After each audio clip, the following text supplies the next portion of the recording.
holding people accountable is a skill. Let me share with you how I do it.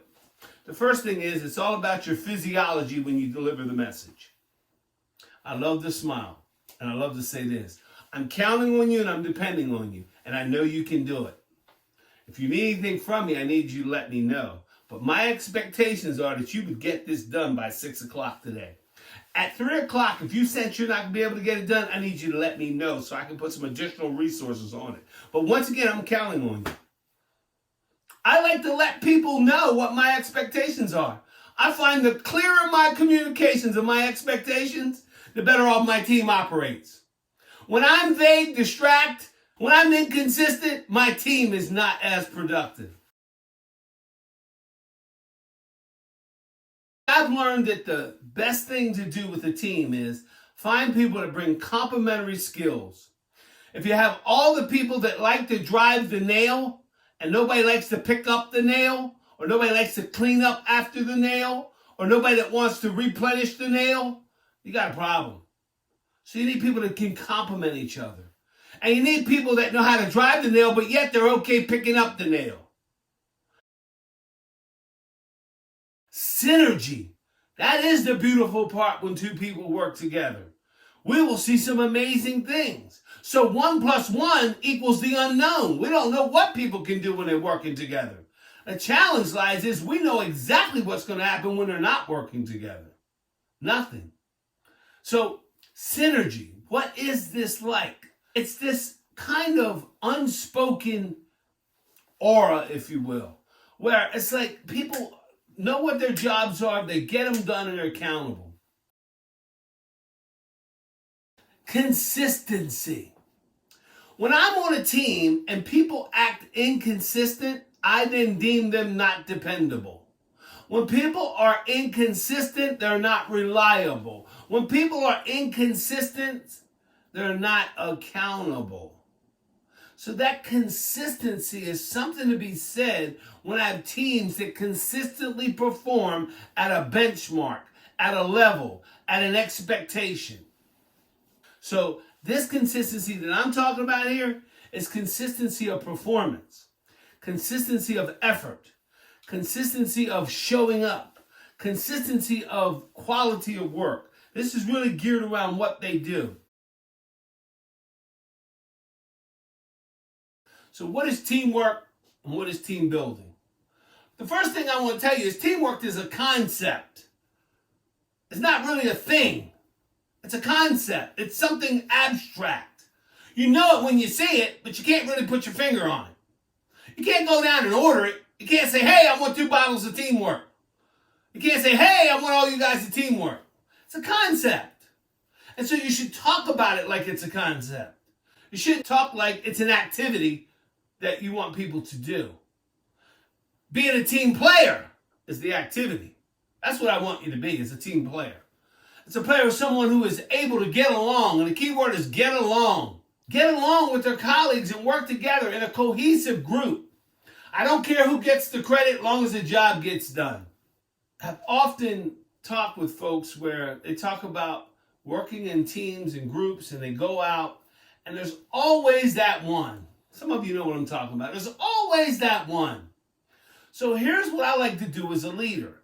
When I know there's always that one, I don't let one affect 99. I don't let one affect 10.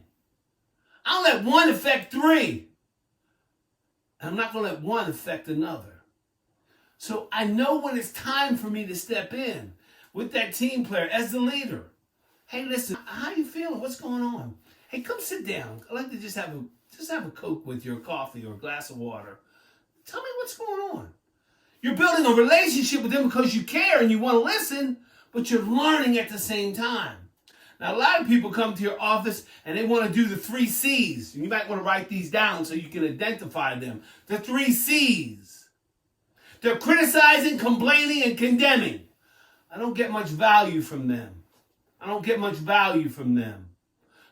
I just give them, the benefit of the doubt by nodding.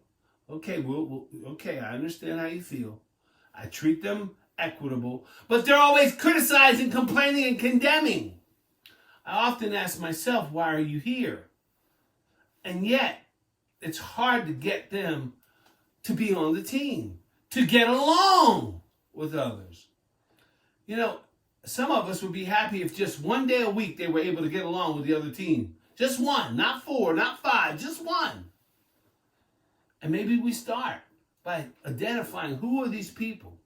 Then when we get to team building, now this is the process of establishing those team players together and getting them to work. Now we can build through our work. Build.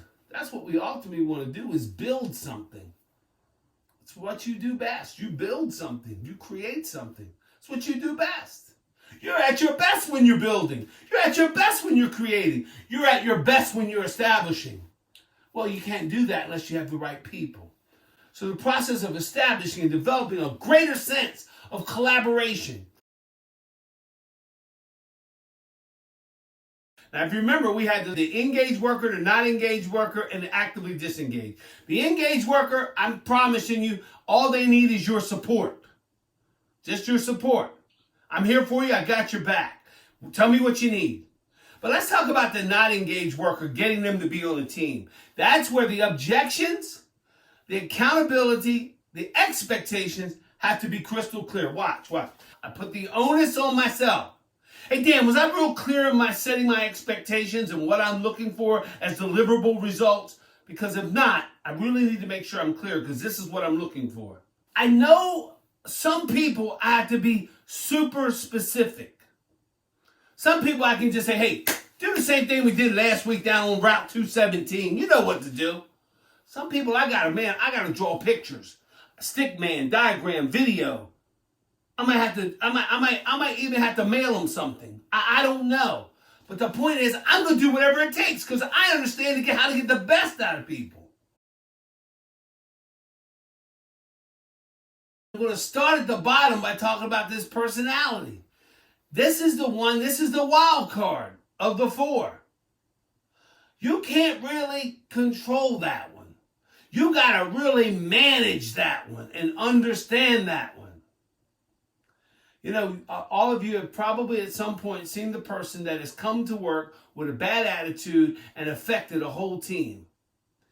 Now, my question is, how do we stop that? Because that stops productivity, that stops efficiency, safety issues go up, concerns go up, productivity goes down, and all these different variables start to take place all around personalities. Now, that one, I don't have the answer to tell you how to manage everybody's personality. The 3 that you can, I believe, really do something about and put your teeth into and kind of move the agenda along is, you can give people support. You can let people know that you support them. Maybe it's not a bad idea to walk around sometimes and just tell people, great job. Just stop by and tell you how proud I am of you. Doing a fantastic job. Hey, if you need anything, I'm here. You know how to reach me, right? I like to let people know. Here's something my mentor would often say. Invisible leadership will never be respected. Invisible leadership will never be respected. People have to see you. We have to be able to touch our leaders, get to our leaders, know our leaders, hear from our leaders. Support. Resources. Give them what you can give them. Don't hold back. Give them what you can give them that they need to get the job done, whatever that may be. And I promise you, clear communication will go a long, long way. Here's a little analogy on communication. So my first job, I never forget, it was a part-time job. I was in high school, and I had this job working in a supermarket. And I had to come in early on Sunday and Saturday mornings. These were my 2 days to come in early. Supermarket opened at 8. I had to be there at 6 in the morning. And the gentleman would meet me every Sunday morning. He was in charge of the night crew. So there was a crew would come in at 11, but I had to be in at 6, and I had to mop the floors. So I want to show you how he communicated mopping to me. The first thing he did is he showed me the mop. He said, this is a mop.